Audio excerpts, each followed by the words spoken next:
How's it going, YouTube? Tyler the Hotshot Hauler here. I'm going to be making a video for you guys about Lucus Red and Tacky grease versus Lucus Extra Heavy Duty grease.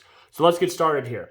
So all the information in this video will either be coming directly from the Lucus website or my personal knowledge and experience with these products, okay? So this sheet I printed out directly from the Lucus website as a visual aid, okay? So let's get started. So we're going to start with Lucus Red and Tacky grease.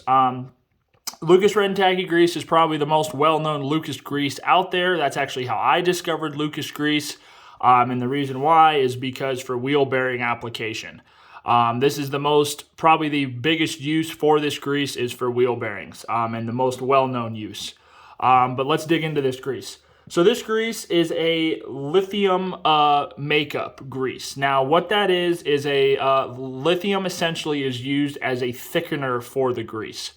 And that is lithium grease out there on the market probably makes up about 60 to probably about 66% of the grease out there on the market. It's a fantastic grease, but you just have to realize it doesn't have the longest life, and you need to be very cognizant of that and where the applications are that you're going to use this grease, okay? So it is November 2022, and for a 14-ounce tube of Lucus Red and Tacky, it will run you about $7 to $9 per tube, depending where you buy it. Obviously, you can get it for less if you buy in bulk or more, depending where you buy it, okay? Now, let's talk about the stuff on this sheet, okay? So obviously you can see on this sheet, they have the same stuff, for the most part, and then the extra heavy duty grease has a couple extra applications. I'm not going to read these to you because you can read them, but let's talk about the GC-LB. What does that mean? Well, that is the rating from the National Lubricating Grease Institute, the NLGI, up here on the tube. You can see that rating. Everyone always just reads that, doesn't know what it means. They are the people who actually give a formal ratings to grease. So this rating comes from them, GCLB. What that means is it is usable for wheel bearings and chassis lube. Well, it says that right here and right here. But in order to get that, you have to have it rated. So you can have a grease that says, so for example, you can go to Walmart and buy SuperTech all-purpose grease, and it'll say, oh yeah, you can put this in your chassis lubrication, you can put this in your wheel bearings, you can put this in your dishwasher, you can do anything you want with this grease. But until you actually have ratings, it really doesn't mean much. At that point, it's just, if it doesn't have ratings, it's just a multi-purpose grease, because that doesn't require any official ratings. This grease is rated for that, and that is what you're going to want to use this grease for primarily, is wheel bearings, okay? Now, the only bad thing I have to say with this grease is its cold pumpability. This grease, the Red and Tacky grease in the winter, is absolutely terrible. It just doesn't pump, and it has to stay, as soon as it gets under about 30 degrees, especially if you use a battery-powered grease gun like what I use, it is not going to pump. Or it's going to pump so slow you're going to run your battery down and burn your tools up, okay? So when it gets cold out, bring the grease in the night before you have to grease stuff in the morning, because the pumpability of Red and Tacky is absolutely horrible. That is the only bad thing about this grease, is it sucks in the cold, okay? So that's Lucus Red and Tacky grease. Now let's move on to the extra heavy-duty grease. Extra heavy-duty grease is a polyurea compound instead of a lithium compound.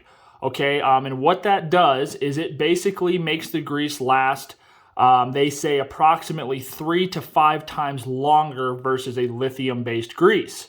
Okay, now what does that do for you? Well, that makes it so you don't have to deal with swapping your grease as much. Okay, well, here's my outlook on that. The more frequently you can put fresh grease into something, the longer that component is going to last. Because as soon as you start using the grease, it starts breaking down.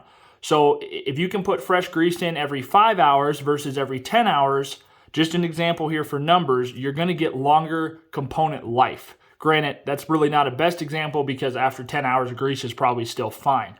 But the point being, grease, as soon as it starts being used, it starts breaking down. So the more frequently you can put in fresh grease, the better the lubrication properties of that grease will remain, which will lead to longer component life, okay? But this grease will last minimum double, if not 3 times longer than this grease. Okay, well, let's go ahead and talk about why you'd want to use this grease over red and tacky. So if you read here on the sheet, it says electrical contacts. Okay, well, that is kind of a misconception here. Now, if you have gone to school for turning wrenches, or if you've been in the wrench turning world, you'll know that the days of using grease for electrical contacts are kind of over for the most part. All major manufacturers have done away with using dielectric grease, except for in very, very specific circumstances. Now, what it is referring to in this electrical contacts use is used for electric motors. That is what this grease, what this means, is a lot of stuff out there is going to electric motors. It is what's happening. Well, there is grease points in those motors. So that is when you would want to use this grease. Now let's come down here to CVJ. What does that mean? Well, that means CV joints. So a constant velocity joint. So you would want to use this grease in a CV joint, the heavy duty grease, over the red and tacky. Now, the extra heavy duty grease really specializes in greasing sealed components. So the days of getting, for example, U-joints, ball joints, and stuff like that have greasable certs are basically over for the most part. If you buy aftermarket parts, you can still get that. Most manufacturers now, all their parts are sealed components. So they would put in a grease like this. That way it lasts as long as possible. Because if you put in a grease like that, that component's going to burn out much faster than that.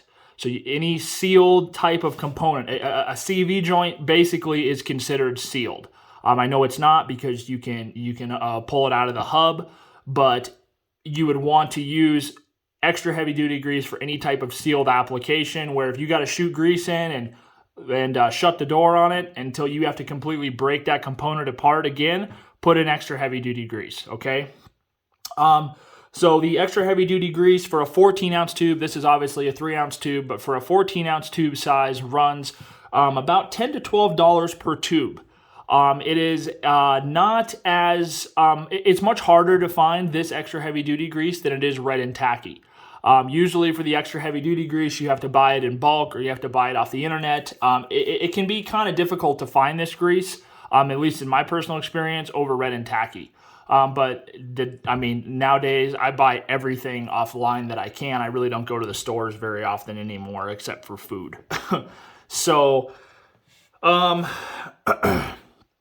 this grease in the cold does fantastic. Like I already complained about red and tacky, but the extra heavy duty grease in the cold does absolutely fantastic for pumpability and for if you have to like lube stuff like by hand, like with your fingers, you can actually spread it. Whereas with red and tacky, it's like you're trying to spread honey and peanut butter. It's a really weird, it just doesn't work. Okay. Now, one of the big things that everybody worries about is, can you mix grease? Okay. Well, I don't mix grease. So what I would do, for example, if I was going to switch from red and tacky to extra heavy duty, I would flush that system out with the new grease. And you're going to do that anyways. But I don't know what people really mean when they say mix grease. Because, yes, if you're going to just have to shoot in a couple squirts of grease to get you by, it doesn't matter. Just shoot the grease in, you're going to be fine. But it's not like you're going to take a tube of red and tacky and a tube of extra heavy duty, put it in a bowl and mix it together. You wouldn't want to do that. That just wouldn't make sense. But now, if you're going to be swapping out from red and tacky to extra heavy duty, just hook onto the cert and flush out all the old grease until you start to see the new grease come out. That's really the best way I can say to do it. Or if you're going to be doing wheel bearings, for example, let's say you're going to switch from this grease to this grease, you just would repack the bearings with this new grease, and it's going to flush out this grease. I know that's a really weird thing to talk about, but I know a lot of people out there, they always ask, oh, is it okay to mix grease? And I guess my whole life of wrenching and turning, I've never mixed grease. I've always just replaced grease. So that's my outlook on that. If it's something temporary, you're going to be fine. But I wouldn't like put these two greases in a bowl and mix them together. That just doesn't make sense. Because they're two different compounds and stuff like that. You just wouldn't do that. But if it's for temporary to get you by, that's fine. But anyways, guys, that sums it up. Both great greases. Overall, though, the Xtra heavy duty is a better grease over the Red and Tacky. It has a lot better usability in the cold. It is rated for the same things that the Red and Tacky grease is rated for, and then some. Overall, I would use Xtra heavy duty grease all day long, but also the Red and Tacky grease is it works just fine. It's tried and true. It's a great grease. If you live in the cold, obviously use the heavy duty grease. Also, with the chemical makeup of the heavy duty grease with the polyurea, it does have better washout, I should say, a resistance over the Red and Tacky, and it is also better in more, I guess, should say, humid environments over the Red and Tacky. You can find all that information directly from Lucus if you want to, but it is a much better and longer lasting grease, the heavy duty over the Red and Tacky. But the Red and Tacky is a lot easier to find, and it does great unless if it's cold. So anyways, guys, that sums it up. Thank you for watching. If you enjoyed this video, please subscribe. If you have any comments or questions, anything like that, please do not hesitate to ask. And thank you guys once again. Have a good day.